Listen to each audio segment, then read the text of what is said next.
Natural hair colour కోసం చూస్తున్నారా? అయితే Anoos henna and black expert వాడండి. నమస్తే రమగారు. నమస్తే జయ. రమగారు, ఈ రోజుల్లో పిల్లల్ని చూసుకుంటే చిన్న వయసుల్లోనే ఉద్యోగాలు సంపాదించేసుకుంటున్నారు. క్యాంపస్లు అనేవి వచ్చేసినాయి. చదువుతూ ఉండగానే క్యాంపస్లో సెలెక్ట్ అయిపోవటం, జాబ్స్లోకి వెళ్ళిపోతున్నారు. జాబ్ రాగానే సహజంగా ఏం ఆలోచిస్తాం పేరెంట్స్గా? పిల్లలకి పెళ్ళిళ్ళు, ఆడపిల్లైనా మగపిల్లడైనా. చదువుకున్నన్ని రోజులు పొద్దున్నుంచి రాత్రి దాకా చదువుతోనే సరిపోతూ ఉంటుంది. స్కూలు, కాలేజీ, హోమ్ ట్యూషన్సో సపరేట్ సబ్జెక్ట్స్ కోసం ట్యూషన్సో ఇట్లా. ఇది అయిపోయిన వెంటనే ఉద్యోగం, పెళ్ళి, అన్నీ బాగున్నాయి. చక్కటి సంపాదన కూడా ఉంటుంది. కానీ పని పాటల విషయంలోనే చాలా ఇబ్బందులు పడిపోతున్నారండి. నిజంగా అసలు ఆడపిల్లలకు కానీ మగపిల్లలకు కానీ ఒక్క పని, కనీసం స్టవ్ వెలిగించి ఒక దోశ వేసుకోవటము, అంత అన్నం వండుకోవటం, అంత కూర వండుకోవటం కూడా రాని పరిస్థితుల్లో ఉంటున్నారు. ఇక్కడే మన ఇంటికి దగ్గరలోనే ఉంటే సంతోషం. అది ఎక్కడైనా వేరే ప్రాంతాలకు వెళ్ళి చదువుకోవాల్సి వచ్చినా, జాబ్ చేయాల్సి వచ్చినా, లేకపోతే పెళ్ళి, ఇప్పుడు నేను అన్నట్టుగా పెళ్లి చేసుకుని వెళ్ళాల్సి వచ్చినా వాళ్ళిద్దరే ఉన్నారనుకోండి, ప్రత్యక్ష నరకం కదా రమ్మగారు. చాలా. ఏమీ తెలీదు, ఏం చేయాలో తెలీదు. అదే ఓకే, ఎంత యూట్యూబ్ అనుకోవచ్చు, ఇప్పుడు యూట్యూబ్ వచ్చేసింది కదా, అంతా చూసి చేసేసుకోవచ్చు అని. ప్రాక్టికల్గా మనం ఇంట్లో చేసుకునేది యూట్యూబ్ చూసి ఒకేసారి ఇలా చూసి అలా చేసేదానికి చాలా డిఫరెన్స్ ఉండదు? ఖచ్చితంగా ఉంటుంది. అది అంటే మనం నేర్పించలేకపోతున్నామా, లేకపోతే అంత టైం ఉండట్లేదా, వాళ్ళే కేటాయించలేకపోతున్నారు, లేకపోతే ఇప్పుడే ఎందుకులే పెళ్ళైనాక ఎట్లానో తప్పదు కదా అనే ఒక ఆలోచనతో వదిలేస్తున్నారా? నాకు అర్థం కాదు. మగపిల్లల విషయంకి వచ్చేసరికి మగపిల్లలకి అస్సలు రాని పిల్లలు కూడా చాలా మంది ఉన్నారు రమ్మగారు. అవును, ముద్దుగా పెంచుతారు జయ. మనకి లేక ఒకటి రెండు పిల్లలు అయితే గబుక్కున అంత అన్నం వండుకొని ఇంత కూర కూడా వండుకోకుండా బయట నుంచి అన్నం తెప్పించేసుకుంటారు, ఆర్డర్ చేసేసుకుంటున్నారు. లేకపోతే ఏ చుట్టుపక్కల వాళ్ళని మోసేస్తారు కదా. చాలా ఇళ్లలో ఆడపిల్లలు ఉన్నా సరే నాన్నలే వంట చేసి పెట్టే వాళ్ళు కూడా కనిపిస్తారు. ఏంటంటే మనకి 1, 2, 2 పిల్లలు ఉండటము. ఇప్పుడు లేటెస్ట్ పెళ్లి చేసే పిల్లలంటే వాళ్ళ పేరెంట్స్ కూడా 2 ఉద్యోగస్తులై ఉండటము. ఏదైనా వంట మనుషుల్ని పెట్టుకోవటము, లేదా కూరలు తెప్పించుకోవటము, కూరలు బయట కర్రీ పాయింట్ల నుంచి వచ్చేయటము. ఇప్పుడు వంట ఒకటే కాదు జయ, రోజువారీ వ్యవహారం పొద్దున్నుంచి సాయంత్రం దాకా, రాత్రి పడుకునేదాకా మనకి అవసరమైన అన్ని విషయాలు ఎవరైనా ఎక్కడి నుంచైనా ఏదైనా ఏర్పాట్లు జరిగిపోతూ ఉంటే మనకి వాటి మీద డిపెండ్ అయిపోయి ఉంటాం. మనం ఇండిపెండెంట్గా అవ్వం. కానీ ఈ తరం పిల్లలు కొంత మీరు అన్నట్లుగా కొంత మారారు రమ్మగారు. ఎందుకంటే మా పింకి యూఎస్కి వెళ్ళింది కదా, అసలు వెళ్ళే వరకు కూడా ఇంట్లో ప్రతిదీ కూడా చేతికి అందించడం, నోటికి అందించటమేనండి. ఇప్పుడు వెళ్తే కుక్క పిల్లలు అనకూడదు కానీ ఎన్ని డిషెస్ అనుకుంటున్నారు రమ్మగారు. ఆ ఫొటోస్ చూస్తుంటే షాక్ అవుతున్నాం మేమైతే. ఏమిటి ఇవన్నీ వండేస్తాం, ఎలా చేస్తున్నావేంటి, మొత్తం మన వీడియోస్ అని చెప్తుంది. యూట్యూబ్ లో ఇప్పుడు ఒంటరిగా ఉంటే కొన్నాళ్ళు ఉద్యోగం కోసం శుభ్రంగా చేసుకునే పిల్లలు కూడా కనిపిస్తున్నారు. కానీ ఇబ్బంది కదా, ఇబ్బంది. ఫస్ట్ లో కాస్తంత ఇబ్బంది పడద్దు, దాన్ని ఎంజాయ్ చేసి చేయగలిగితే సంతోషం. అదే ఇది పి సత్యవతి గారిని, రైటర్ పి సత్యవతి గారు, పెద్దవారు జయ, 8 years ఉంటాయి. వారి కథలు భలే బాగుంటాయి. అందులో ఒక కథ రాశారు, ఒక రాజా ఒక రాణి అని. దీనికి ఒక కథ కూడా ఉంది, భలే బాగుంది, ఇంట్రెస్టింగ్గా.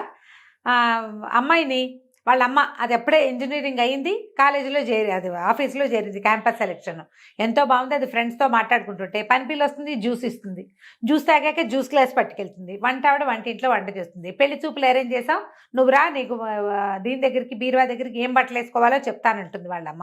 ఈ ఫోన్లో కబుర్లు చెప్పుకుంటూనే వాళ్ళ అమ్మ దేవతోటి వెళ్ళి, రేపు పెళ్లి వాళ్ళు వస్తే వేసుకోవాల్సిన డ్రెస్సు, దానికి మ్యాచింగ్ నగలు, కావాలంటే ఇంకో డ్రెస్సు కుట్టిద్దాం, అన్నీ వాళ్ళ అమ్మే అరేంజ్ చేసింది. పెళ్లి చూపులు, పెళ్ళైపోయిన తర్వాత ఏమిటి, ఇప్పుడు ఎవరైనా వస్తే ఏం బట్టలు వేసుకోవాలో అమ్మే చెప్పాలి. దాని మీదకి నగేం పెట్టుకోవాలో, చెవులకి ఏం పెట్టుకోవాలో, ఎలాంటి వేసుకోవాలో, చెప్పులు ఏం వేసుకోవాలో అమ్మే.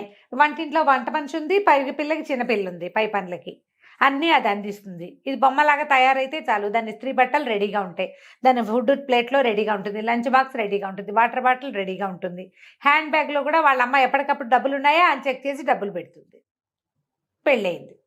పెళ్ళైతే ఓ రోజు రాత్రి అల్లుడు ఫోన్ చేశాడు అర్జెంటుగా, ఏంటండి మీ అమ్మాయి ఒక మాట విందు, ఎంతసేపు ఆన్లైన్లోనే ఉంటుంది, ఫోన్లోనే ఉంటుంది, ఒక పని రాదు, ఎంతసేపు ఏడుస్తుంది, ఇండియా వెళ్ళిపోతానంటుంది, ఇదేమన్నా బెజవాడ బందరా ఊరికే పంపించేసేయటానికి, అర్థం చేసుకోదు అని పెద్ద పెద్ద కేకలు పెట్టాడు. ఒక్క పని రాదు, ఏ పని చేయదు, ఎప్పుడు ఆన్లైన్లోనే ఉంటుంది అన్నాడు.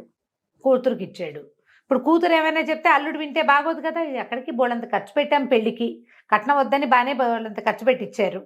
కట్నాలు వద్దంటారు కదా, కట్నం వద్దు గ్రాండ్గా చేయండి అంటారు. ఇవాళ రేపు నేను ఇది అనుకుంటాను, ఓ 10 లక్షలు ఇవ్వండి అంటే 10 ఇచ్చి మిగిలినవన్నిటికీ కట్ చేయొచ్చు.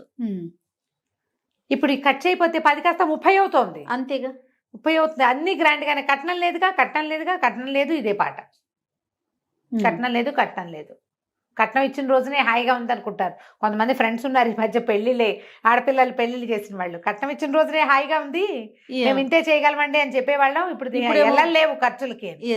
ఈ కూతురుతోటి మాట్లాడి కూతుర్ని, ఏమే ఎందుకమ్మా కాస్త పని చేయొచ్చు కదే, ఆ పాత్ర నేర్చుకుంటే. ఏం నేర్చుకోనమ్మా నేనేం నేర్చుకోను? ఏనాడైనా నన్ను ఏమైనా చేయనిచ్చారా? ఆఖరికి నా కాఫీ గ్లాస్ కూడా పని పిల్లే పట్టుకెళ్ళలేదు కదా. నాతో మీరు అడ్జస్ట్ అయ్యారు, ఇప్పుడు నేను ఎట్లా అడ్జస్ట్ అవ్వను ఇతనితోటి? ఎంతసేపు నన్ను పని మనిషిని అనుకుంటాడు, వాళ్ళ అమ్మలాగా చేయట్లేదంటాడు, కౌంటర్ శుభ్రంగా లేదంటాడు, బాత్రూములు కడగమంటాడు. నేను ఎప్పుడైనా చేశాను, ఇప్పుడు నన్ను అవన్నీ చేయమంటున్నాడు. నా వల్ల కాదు, బయటికి వెళ్ళడానికి వీలు లేదు, ఉద్యోగం లేదు, 6 నెలలు డిపెండెంట్ వీసా మీద ఉంటారు. శుభ్రంగా అక్కడే ఉంటే నేను ఇదయ్యేవాదని, టీమ్ లీడర్ అయిపోయేదాన్ని. ఉద్యోగం లేదు, డ్రైవింగ్ లైసెన్స్ లేదు, పబ్లిక్ ట్రాన్స్పోర్ట్ లేదు, జైల్లాగా ఉంది నాకు ఇల్లు. పని పని పని పని అంటాడు. ఎంతసేపు ఫ్రెండ్స్ని పిలుస్తాడు భోజనానికి, వాళ్ళంతకి వెళ్ళి తిన్నాం కదా మనము వండాలంటాడు. నా వల్ల అవన్నీ కావట్లేదని లబో దిబోమని పెళ్ళాడు. ఆవిడకి గుర్తొచ్చింది, తను ఉద్యోగం చేసే రోజున కూతురు పుడితే వాళ్ళ అమ్మ, ఇంత చంటి పిల్లతో నువ్వేం చేస్తావు, నీ దారి నువ్వు జాబుకు పో, పిల్లని నేను పెంచుతాలే అని చంటి పిల్లని 6 నెలలు ఉండి ఆ పిల్లని తీసుకుపోయింది వాళ్ళమ్మ. 10 ఏళ్ళు ఆవిడ పెంచింది.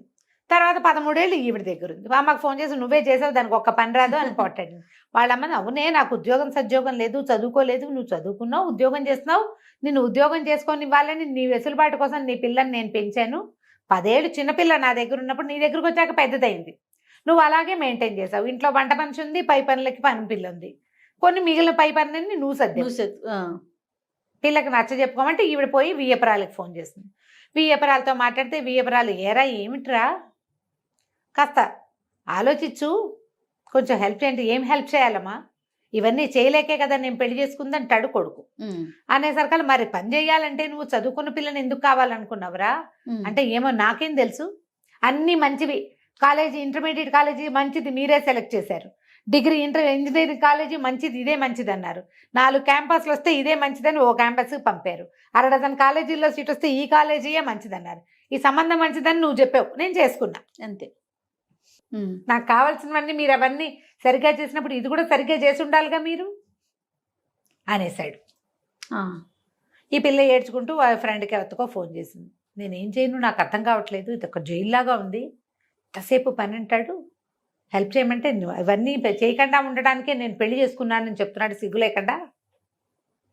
పెళ్లి చేసుకుంటే పెళ్ళాన్ని చేసేస్తుందని మొన్న కీర్తి చెప్తోంది కదా, వాళ్ళ చుట్టాల అబ్బాయి ఇండియన్ అమ్మాయిని పెళ్లి చేసుకుంటే వాళ్ళైతే అన్ని పిలవగానే అన్ని చేసి పెడతారు. అమెరికన్ అమ్మాయిని చేసుకుంటే అదేం పని చేయదు, ఇండియా నుంచి తెచ్చుకుంటాను. ఇండియా నుంచి ఆడవాళ్ళు ఏంటంటే, మా అమ్మ చేసినట్టే ఎందుకు చేయమంటాడు, మా అమ్మ వర్కింగ్, ఆవిడన్నీ చేసేది, నువ్వెందుకు చేయమని అడుగుతారు. అవునవును, ఇక్కడ కౌన్సిలింగ్ దొరుకుతాయి, థెరపీలు దొరుకుతాయి, వాటికి వెళ్ళండి, మీ ఇద్దరు కూర్చొని మాట్లాడుకుని కొంచెం సార్ట్ అవుట్ చేసుకోండి అని ఫ్రెండ్ సలహా చెప్పింది. మన ఇళ్లలో ఇలాగే ఉంటుంది. ఈ పిల్ల చెప్పింది, మా అమ్మ ఎక్కడైనా బిజీగా ఉన్నా, మా వంట ఆవిడ రాపోయినా నేను మా నాన్న హాయిగా బయటకు వెళ్ళి తినేసి సినిమాలకు వెళ్ళి ఎంజాయ్ చేసేవాళ్ళం, వంట మనిషి రాకపోతే బయటకు తినచ్చని ఒక ఆసరా ఉండేది. ఇప్పుడు ఇక్కడ ఏంటి, అన్ని మనుషులు నేనే, అంతేగా, వంట మనిషి, పని మనిషి, ఇంకో మనిషి, క్లీనింగ్ మనిషి. కొంతకాలం గడిచింది, వీళ్ళు ఎలాగో అడ్జస్ట్ అయ్యారు. వీళ్ళకో పిల్ల పుట్టింది. వసుంధర్ గారు కూతురు దగ్గరికి తల్లి వచ్చి పురుడు పోసింది, పిల్లని నేను తీసుకెళ్తాను అని చెప్పింది. చెప్పేసరికి ఇంకో యువరాణిని తయారు చేయండి అన్నాడు అల్లుడు. వాళ్ళ అల్లుడి తండ్రి ఏమో, పంపించరా, వాళ్ళే కాదు మేము కూడా ఉన్నాం కదా, మేము పంచుకుంటానులే, ఆవిడ ఒకదాని మీద పడేయకుండా పిల్లని 4 రోజులట్టు తిప్పి కొంచెం పెద్దదయ్యాక మీకు ఇస్తాము అంటే, ఈ అమ్మాయి ఏం చెప్పిందంటే, వద్దమ్మా, నువ్వు అడ్జస్ట్మెంట్ నేర్చుకోమన్నావు, నేను నేర్చుకున్నా, ఇప్పుడు కూడా ఈ అడ్జస్ట్మెంట్ నేనే చేసుకుంటా, మాతో పాటే ఉంటే అడ్జస్ట్ అవటం మా పిల్లకి అలవాటు అవుతుంది, మీ దగ్గర ఉంటే అవ్వదు, నేను నా పిల్లని నీకు ఇవ్వనని చెప్పేసి. ఈ కొత్త డైలాగులకి తల్లి ఆశ్చర్యపోయింది. ఎందుకంటే జీవితంలో ఒక్కసారి కనుక మనం ముందుకెళ్తే మనకి తెలుస్తుంది. ఎస్, పెద్దవాళ్ళు ఏం చేస్తామంటే మనము పిల్లలకి చక్కగా ఉండటం, మేనర్స్ గీనర్స్ నేర్పిస్తాం కదా. నీట్గా డ్రెస్ చేసుకోవడం, బాగా కూర్చోవడం, కాళ్ళ దగ్గర పెట్టుకో, ఇలాంటివి చెప్తాం కదా. అవునండి. లైన్గా పని చేయటము, అడ్జస్ట్మెంట్ ఉండటము, లొంగి ఉండటము మనం ప్రాక్టీస్ చెయ్యం, ఇవ్వం మనం. వివాహం అనగానే లొంగి ఉండటం, ఆడ మగ ఇద్దరు కూడా ఎక్కడో చోట దిగటం, ఆగటం, తగ్గటం, లొంగి పని చేయటం, ఈ ప్రాక్టీస్ కావాల్సిందే. ఓకే. దీనికి మొదట నో చెప్పటం నేర్చుకోండి. ఇది వరకు చెప్పాం మనం ఈ మాట. పిల్లలకి నో చెప్పాలి. వాళ్ళ చేతుల్లోంచి గ్లాసులు ప్లేట్లు తీసుకునే పనులు చేయబోకండి. తిన్న ప్లేటు ఎక్కడ పెట్టాలో అక్కడ పెట్టి తీరాలి. ఆ అమ్మాయి ఐఏఎస్ చదువుతున్నా సరే, ఎంబీబీఎస్లు ఐఏఎస్లైనా దీనికి ఇది కాదు. ఎవరైనా సరే ఎక్కడ కూర్చొని తినాలో అక్కడ తినాలి. ఆ తిన్న తర్వాత ఆ ప్లేట్ని ఏం చేయాలో అది చేసి తీరాలి.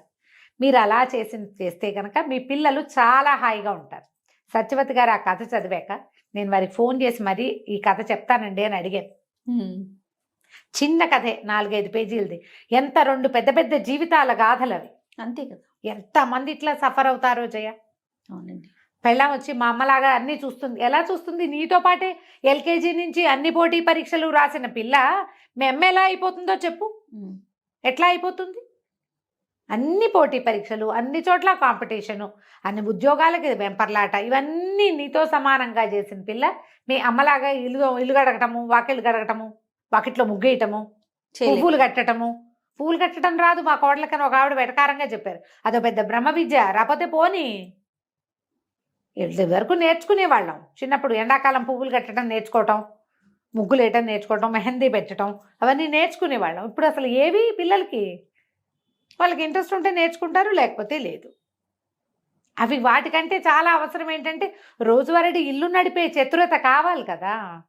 కావాలిగా. అవునండి. అవి నేర్పించండి, ఆడకి మగకి కూడాను. డెఫినెట్. ఆలోచించండి ఇలాగా. రైట్ రామ్ గారు. నమస్తే. నమస్తే జయ.